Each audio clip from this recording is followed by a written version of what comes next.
Good morning, everyone, and welcome to another episode of QuaranTEAtime with Celeste. This is Celeste Barbier, and this is episode number 108 for Thursday, July 9th in the year 2020. We only have one national day today, so I'm going to get right to that because it happens to do with my tea selection for the day. Today is National Sugar Cookie Day, and I opened up my cabinet, and lo and behold, I had sugar cookie tea by Zhena's tea. So I'm going to try this one. You can see my lipstick mark on that cup, can't you?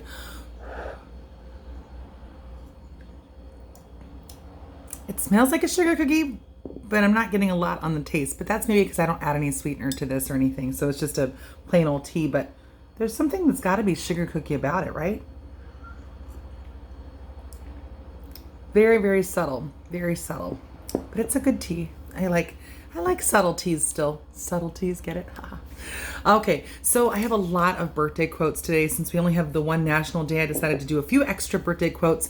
And there are some birthdays that I am, of really big celebrities today, but they aren't people necessarily that I found good quotes from or wanted to quote, including O.J. Simpson and Tom Hanks. But I went back and found some really old quotes that I think are really good. And I also found some quotes by a very young activist.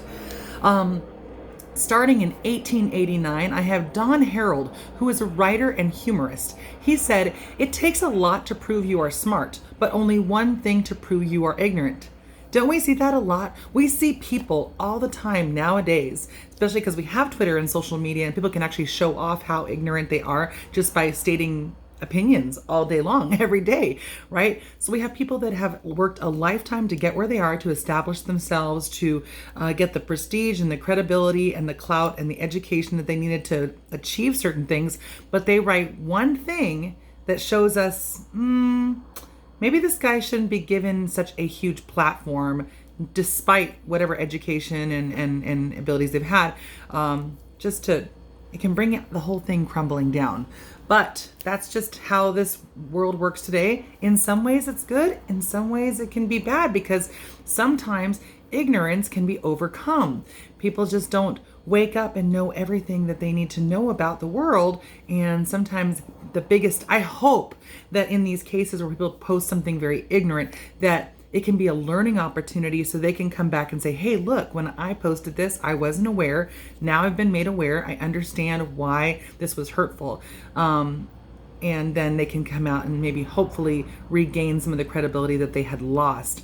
Unfortunately, a lot of people don't like to take responsibility for what they post and their ignorance. So we don't see a lot of people learning from those mistakes, but rather apologizing profusely, trying to get their followers and their fans and their money and their company reestablished, without losing all of it's more based on capitalism and profit than actually learning. So hopefully we'll change that. That's too much time to spend on one quote, right?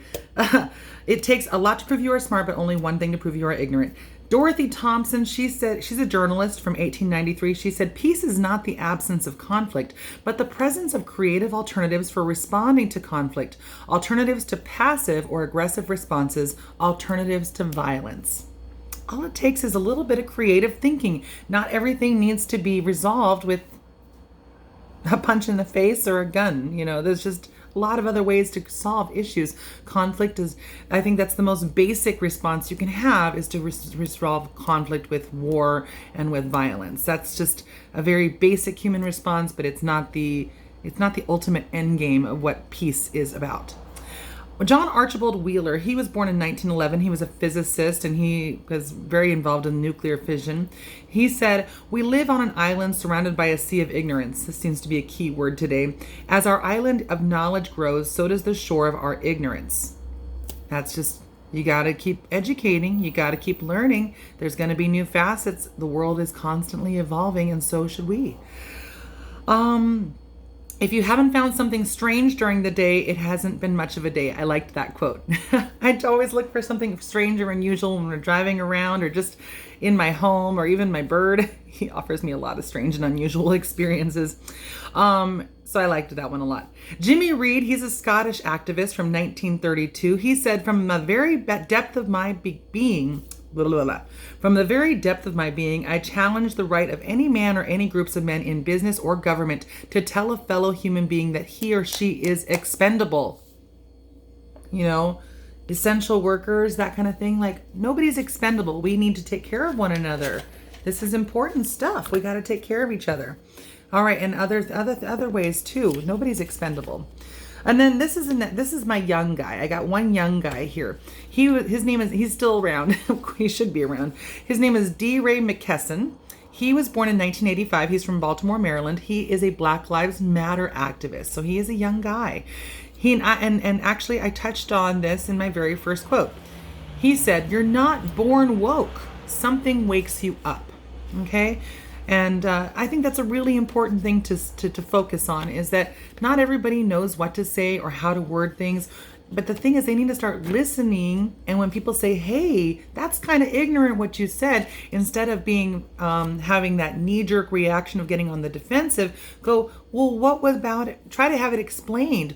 What about it was offensive? Can you explain this to me? Why it's offensive, who it's offensive to, and how I can reshape and relearn my way of thinking or speaking to be more aware and to be more conscious of how this is hurting people. Because it doesn't matter whether or not you're saying something that is true to you in your perspective. What matters is that when people get their feelings hurt, you should care. It's about compassion for others, and you should care that people are offended, and ask why, especially when you see a lot of people are offended by this particular statement.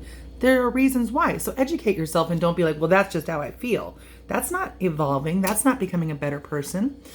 So you're not born woke. Something wakes you up. And as you continue to wake up, people will open your eyes more and more and more. You know how like you're not fully awake when you wake up? You have to wake up with a little coffee and get your day going, take a shower. You will continually wake up. It's just not like that. It's not like a light that you just turn on, but it can be. I am mindful that the goal of protest is not more protest, but the goal of protest is change. Absolutely. When we see change happening, that means that protests are being effective. He also said, "I think about freedom as not only the absence of oppression, but also the presence of justice and joy." That's great. I think those are great quotes. I feel really inspired about the quotes I have today. I hope you guys do too. I hope you have a wonderful, wonderful Thursday. Later today, I will be doing my American Songbook Happy Hour from 3 to 4 p.m. So hopefully you guys will tune in for that. I'm very excited about my CD release that is happening. By tomorrow, you should be able to get on my website and see my newly redesigned website that I've been working very hard on. And be able to buy my new CD. I'm very, very, very, very excited about this. So, remember, we're multidimensional beings. I'm not just QuaranTEAtime. I'm actually a singer. That's what pre-COVID, that's all I did was sing. But I hope you guys will be able to support me in that way. I just picked up my albums yesterday from LA, and they're amazing. They're beautiful. My wife did this amazing cover art, and I'm just very, very excited. I feel like despite everything that's going on in the world, I just feel so blessed. I feel blessed to have love and support and positive energy that is all around me, and creativity and forward motion. Even if you stand still, you can still move forward. Does that weird? Yeah, it is a little weird, right? All right, you guys have a wonderful rest of your day.